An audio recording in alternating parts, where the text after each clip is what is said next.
Hey guys, this is Jacob here. We have just purchased this abandoned property in Southern California. It's a 3 bedroom, 1 bathroom, and we're going to take a tour.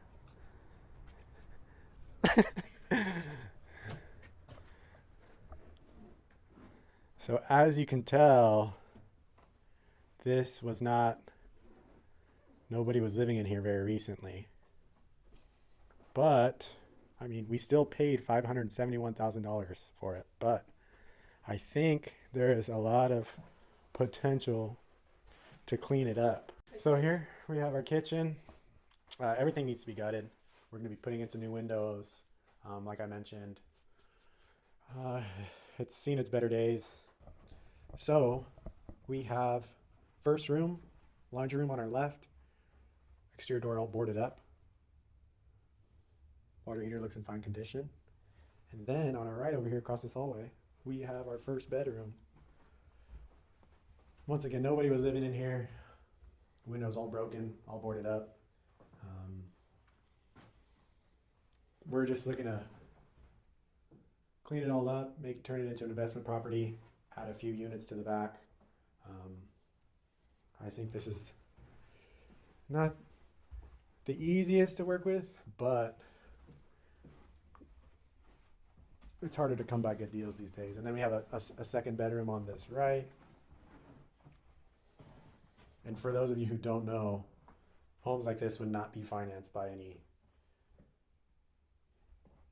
bank. So you really have to have the cash or be able to kind of figure out your own financing because of the condition these buildings are in. But eventually we want to put a family in here. We'll tour around the property and see how we can make this worthwhile.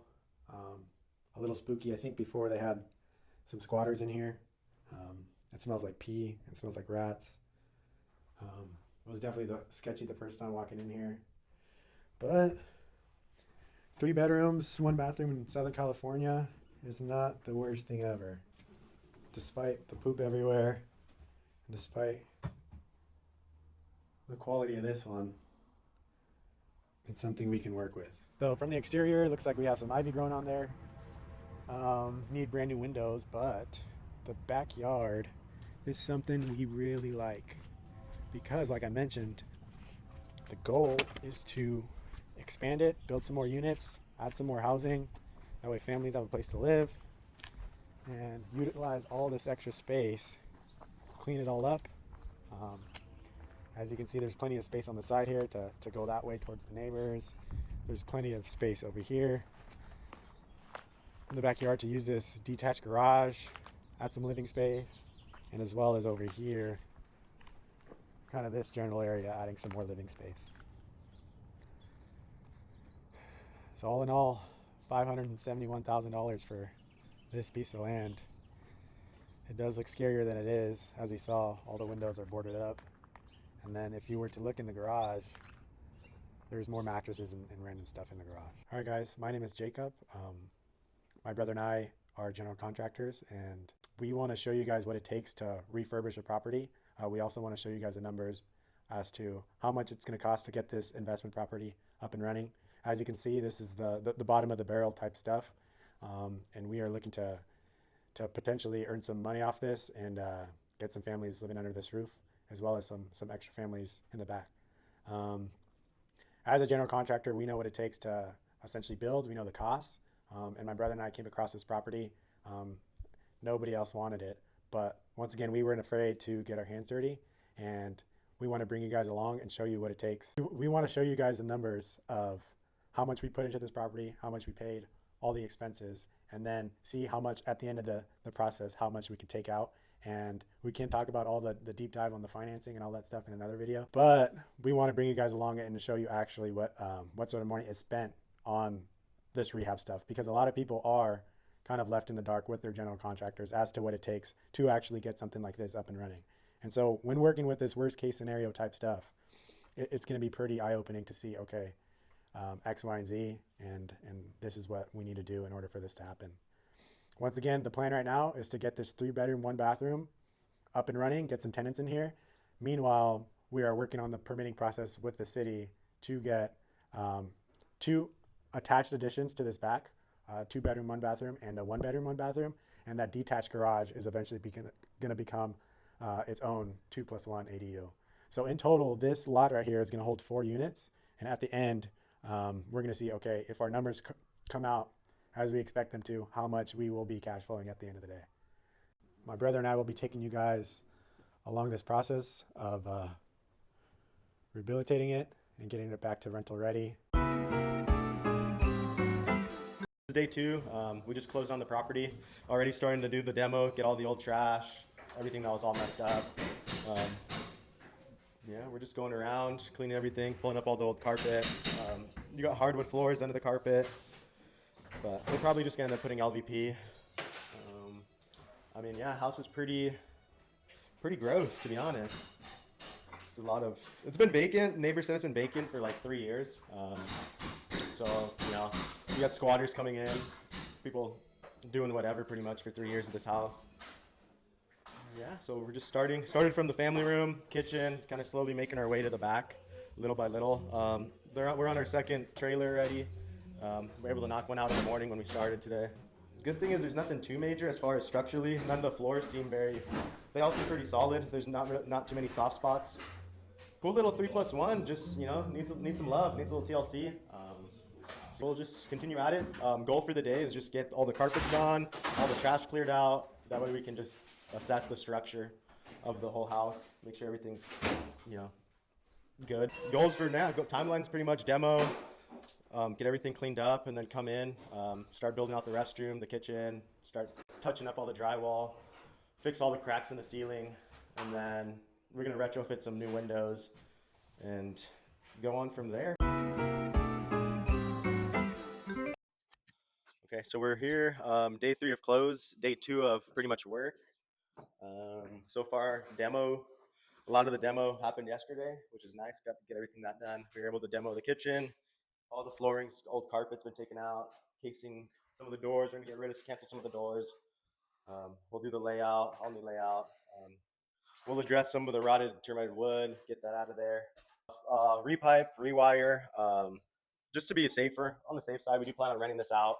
So this panel is going to get upgraded, and just to be able to have enough breakers and everything in there for be sufficient. What else? Let's see.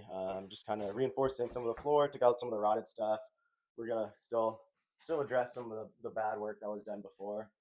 It seems like they just tried to cover up some of the old wood with plywood, but we'll do it right. We'll do it right next time, or this time at least. Yeah, we're gonna be canceling off the window here. We're gonna do retrofit windows all around. We're canceling that one because we do plan on putting a junior ADU right there attached as well. And then same thing here, just canceling that off already. That way when we do go to submit the plans, we don't have to put a window, take the window out. It's just double work. So might as well just get it taken out now. That we don't have to worry about it later. Not have to pay for 2 more extra windows. But yeah, other than that, electrician should be starting tomorrow, and then plumber will be here for the repipe. We're just gonna go to ABS, get rid of all the old cast iron plumbing, the old galvanized. We're gonna go copper. So we just want to, because it's going to be a rental, we just want to get rid of as many headaches down the future as we can. So just get everything kind of up to date, cleaned up, get it pretty much up to code. Put a new vent for the range. But other than that, I mean, yeah, house is pretty solid, nothing too major. It was nice seeing, I mean, floors, the old hardwood floor still seems pretty good, but we are just going to go LVP over it. Just renter friendly compared to having to refinish, resand, fill, and then change out some of the bad wood. It just gets a little pricey when you're restoring hardwood floor. I just want to briefly talk about the building process. I feel like we kind of skipped over that a little bit. So we basically finished up all the demolition. And so what happens next is we need our tradesmen, like our plumber and our electrician, to start poking their holes in the wall. So basically what we don't want to do is move forward with paint prep and drywall all these holes for them to start making more and more holes. So right now, next step would be rough utilities. So that's our plumber. And what our plumber is going to do is he's going to be redoing all the piping to ABS. And so in the case that he needs to make any holes in the drywall, right now would be the perfect time. Same for the electrician. As he's doing the rewire, he's gonna have to cut open some drywall in order to accommodate his new lines. And so we want all of our tradesmen to make any holes that they need to make right now. That way we're not working twice. So this is a stage if we need any gas work done, we move the lines now. If we need to move any outlets, we move those outlets now. And any penetrations we're gonna make in the drywall, we wanna do it now. After all the rough utilities are set, then we can proceed to start, okay, let's close up these walls and install the drywall and start getting ready for paint prep. After paint prep, then we can continue with, okay, flooring and finish carpentry, as well as install our kitchen. Then after kitchen's installed and all the finished stuff is ready to go, then we can do our finished utilities. So that's, they're gonna plate up all the outlets and they're gonna put all the B-traps together for the sinks, install all the faucets. But in order to do that, they have to have their rough stuff set. All right, so last day of the week, we started working on the exterior. We had our gardeners out there working on getting rid of all the weeds, all the trees, as well as we finished up cleaning up that backyard patio area. As you can see, the garage has been all cleaned up, all trash taken out. And I wanted to briefly break down the numbers. For week one, we approximately spent $15,000. Most of it did come from the demo, but we also did pay some of our subcontractors up front. So all in, rough estimates that I have here is we paid about $4,600 in demo, about $1,200 in doors and installation. We paid about $100 just for the extra studs and framing. Electrical, we paid $3,250 so far. The exterior for all patches and stuff were about $1,000 deep. Window order, we partially paid that, and that was about $1,900 so far. We also purchased some of our sinks and all the faucets and stuff, and that set us back about $530. For the mechanical, like a bathroom vent that we had installed, like the flashing, that set us back $180. And then there's about $600 in random charges, and then we also did start working on the flooring a tiny bit. So that's also set us back about $160. And then for random plumbing things that we encountered, we're already at $1,400, but that does include the purchase of the tub and surround. So all in all, week one, we are 15 grand deep, and this is what we have to show for it. Stay tuned for week two. See ya.